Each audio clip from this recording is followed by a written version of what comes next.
Kapag narinig mo ang salitang Macau, ang unang pumapasok sa isip natin ay ang mga kumikinang na kasino, mga eleganteng Portuguese-style na gusali, at ang makulay na pinaghalong kultura ng kanluran at silangan. Isa ito sa mga paboritong destinasyon ng mga turista sa Asia, hindi lang dahil sa sugal at shopping, kundi pati na rin sa masasarap nitong pagkain, gaya ng egg tart, seafood hot pot, at syempre, ang sikat nilang pork chop bun. Pero sa likod ng makukulay na ilaw at makasaysayang arkitektura, naitala rin dito ang isa sa pinakakarumal-dumal na krimen sa kasaysayan ng rehiyon. In the shadows truth will rise, in whispers and bloodstained lies. From east to west the secrets unfold, to cremation the stories told.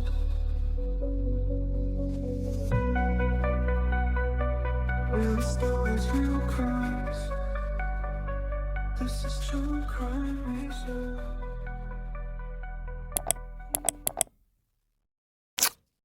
Ang ating kwento ay nangyari sa tinatawag noon na Portuguese Macau, isang teritoryong kontrolado pa ng Portugal bago ito opisyal na naging bahagi ng China noong 1999. Sa Macau, noong dekada 80, isa sa mga kilalang kainan sa Rua das Estalagens, ang Eight Immortals Restaurant, simpleng karinderya na may masarap na lutong bahay, pagmamay-ari ng isang Chinese immigrant na si Zeng Lin at ng kanyang pamilya. Kasama sa pamilya ni Lin, ang kanyang asawa, mga anak, at mga kamag-anak. Sila ang nagsisilbi, nagluluto, at naglilinis sa araw-araw. Isang tipikal na negosyong pampamilya. Pero sa likod ng masarap na pork buns, may itinatagong problema si Zeng Lin at ang kanyang asawa, ang kanilang hilig sa kabsusugal. Madalas silang nakikita sa mga kasino, private betting sessions, at ilang iligal na sugalan. Samantala, si Huang Jiheng, na ipinanganak sa pangalang Chen Juliang sa mainland China, ay lumipat sa Hong Kong noong dekada 70s. Noong 1973, nangyari ang kanyang unang krimen. Pinatay niya ang isang lalaki dahil sa utang sa lugar na tinatawag na Quarry Bay. Pagkatapos ng krimen, tumakas siya pa Guangzhou, nagtago mula sa mga otoridad. At para lubusang burahin ng kanyang pagkakakilanlan, tinuton niya ang dulo ng kanyang kaliwang hintuturo. Sinunog niya ang sarili niyang mga fingerprints, isang taong handang sakta ng sarili para lang takasan ng hustisya. Habang nasa Guangzhou, nakilala ni Huang ang isang babaeng nagngangalang Miss Lee. Umibig sila sa isa't isa pero tutol ang pamilya ng babae. Kaya tumakas silang dalawa at nanirahan sa Macau bilang bagong mag-asawa. Sa Macau, nagsimula ng panibagong buhay si Huang. Pero imbes na tahimik na mamuhay, nasadlak siya sa mundo ng sugal. Dito siya nakilala ng mga tao sa paligid ng mga kasino, underground gambling hideouts, at mga money lenders. Sa mundong ito ng sugal, nag-cruise ang landas ni Huang Jiheng at ng mag-asawang Zeng Lin. Noong 1984, sa gitna ng isang matinding laro, nanalo si Huang Jiheng ng halagang 180,000 patakas, katumbas ng humigit kumulang 1 million pesos sa kasalukuyan mula kina Zeng Lin at ng kanyang asawa. Dahil hindi nila agad mabayaran ang pagkakautang, pumayag ang mag-asawang Zeng sa isang kasunduan. Walang kasulatan, walang kontrata. Isang simpleng kasunduan ng tiwala na kung hindi sila makakabayad sa loob ng isang taon, ililipat nila kay Huang ang pagmamay-ari ng kanilang restoran bilang kabayaran. Ngunit paglipas ng itinakdang panahon, nanatiling hindi bayad ang utang ng pamilya. Umiwas din silang makipag-usap kay Huang na labis na ikinagalit nito. Ayon pa kay Huang, patuloy pa rin nagsusugal ang mag-asawang Zeng at sa halip na mabawasan, lalo pang lumaki ang kanilang pangkakautang na umabot ng humigit kumulang 600,000 patakas or 2.2 million pesos. Habang lumalaki ang pagkakautang, lumalalim din ang tensyon sa pagitan nila. Hanggang isang gabi, bumalik si Huang sa restaurant. Bumalik siya hindi para kumain, Bumalik siya para maningil. Gabi ng Agosto 4, 1985. Isang ordinaryong araw lang sa 8 Immortals Restaurant. May mga kumain, may mga umalis, may mga tumambay pa saglit bago magsara. Sa loob, abala ang pamilya Zeng na naglilinis ng mga mesa, naghuhugas ng pinagkainan, nag-aayos ng kusina, nagbibilang ng kita, at naghahanda para sa susunod na araw ng operasyon. Isa itong gabi na para sa kanila ay tulad ng dati. Dumating pa ang delivery man, gaya ng nakagawian, upang kumpirmahin ang order para sa kinabukasan. Wala sa kanilang lahat ang nakaramdam na may masama palang mangyayari. Hindi alam ng delivery man, iyon na pala ang huling pagkakataon na makikita niyang buhay ang pamilya Zeng. Dahil kinagabihan, dumating si Huang sa restaurant. Agad-agad na humingi ng bayad na 30,000 patakas, na sa katagalan ay ibinaba niya sa 20,000 patakas. Tumanggi si Zeng Lin na magbayad at lalong ayaw niyang ipasa ang pagmamay-ari ng restaurant, kaya lalo pang tumindi ang tensyon. Agad na nagwala si Huang, binasag nito ang anumang gamit na mahawakan niya hanggang sa makahawak siya ng bote na basag. Tatalit, inablot ni Huang ang anak ni Zeng at pinilit ang natitirang mga miyembro ng pamilya na talian at busala ng isa't isa.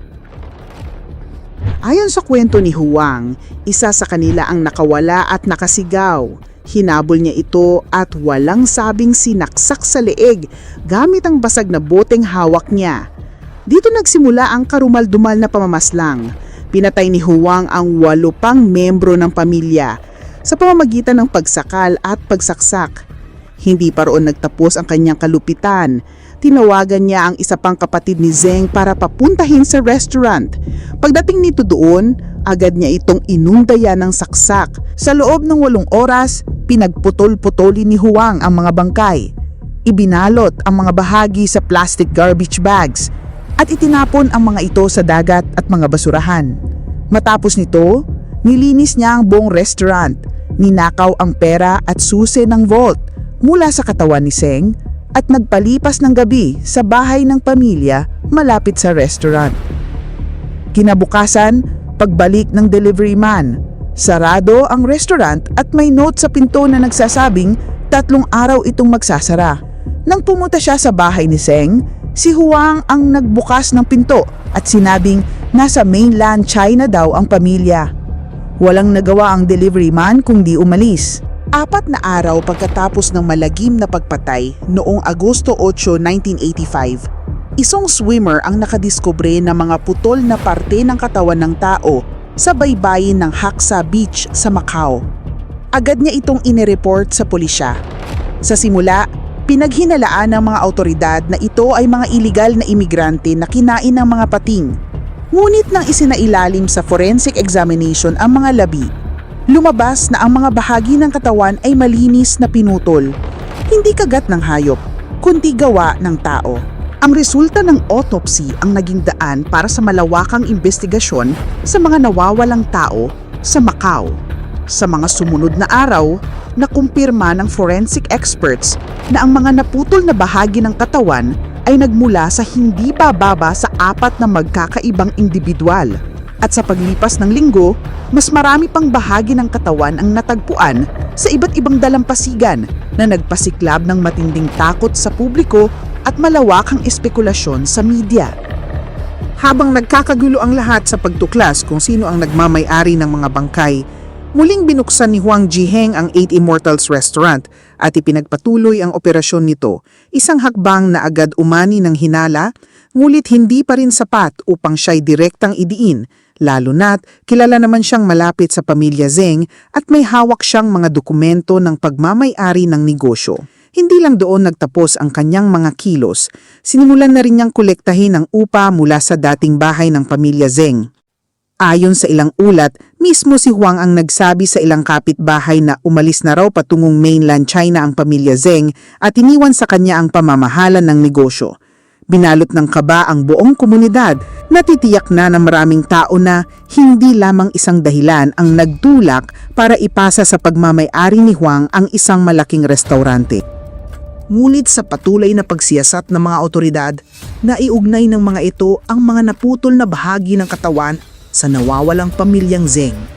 Nagsimula silang magtanong-tanong at habang lumalalim ang investigasyon, nakumpirma nila na ang huling taong nakita kasama ang pamilyang Zeng ay si Wang. Sinilip nila ang bank records ni Wang at dito nila nadiskubre ang mga dokumento na pag-aari mismo ni Zeng, pati na rin ang mga student ID ng kanyang mga anak. May nakapagsabi rin sa kanila na nakita si Huang na bumibili ng malaking halaga ng cleaning supplies at may nagulat ding siya ang nagdispose ng mga basura ilang araw bago nadiskubre ang mga bangkay.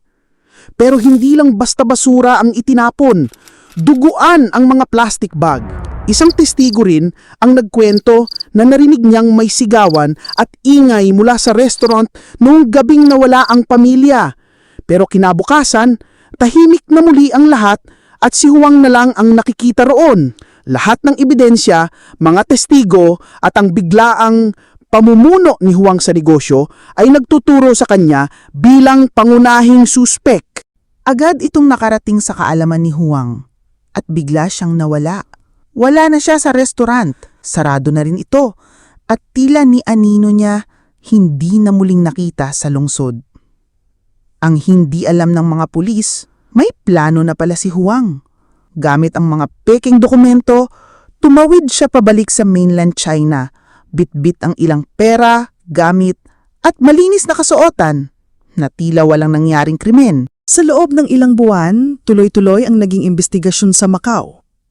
Lalo pang lumakas ang hinala ng mga pulis nang matuklasang si Huang ay may criminal record sa Hong Kong noong 1973 kung saan pinatay rin niya ang isang lalaki dahil sa utang. Matapos ang panibagong follow-up at pakikipag-ugnayan sa mga otoridad sa China, natrack nila si Huang sa isang maliit na bayan sa probinsya ng Guangdong at sa wakas, nahuli siya. Agad siyang dinala sa kustodya at sa loob ng ilang linggo, aminado siyang siya ang pumatay sa pamilya Zeng. Sa ilalim ng batas ng China, ang mga krimeng katulad ng multiple murder, mutilation at pagtatangkang itago ang bangkay ay may pinakamataas na parusang death row. Sa isinagawang paglilitis, pinagpiyastahan ng mga diaryo sa Hong Kong, Macau at mainland China ang kaso ni Huang. Tinawag ito ng press bilang Pork Bun Massacre. On October 2, 1986, Huang was convicted of 10 counts of murder. Ang kanyang pagkakaaresto at ang nakakakilabot na detalye ng krimen ay nagpausbong ng isang urban legend sa Macau na di umano'y ginamit niya ang laman ng kanyang mga biktima bilang palaman sa pork buns na inihain pa raw sa mga walang kamalay-malay na customer ng 8 Immortals restaurant. Bagamat walang konkretong ebidensya para patunayang ito, lumaganap ang kwentong ito sa mga lokal bilang babala ng kabuktutan na kayang gawin ng isang tao sa ngalan ng utang at kasakiman. Noong 1989 o halos 4 na taon matapos ang krimen, natagpuan pa ang huling mga bahagi ng katawan ng mga biktima sa isang tambakan ng basura.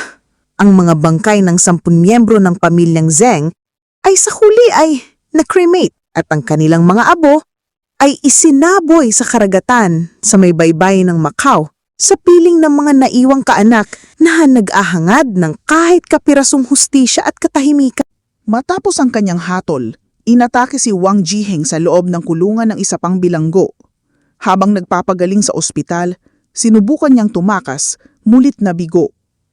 Noong Oktubre 6, 1986, tuluyan siyang umamin sa mga investigador. Idinetalye ang mga pagpatay at ang kanyang mga motibo.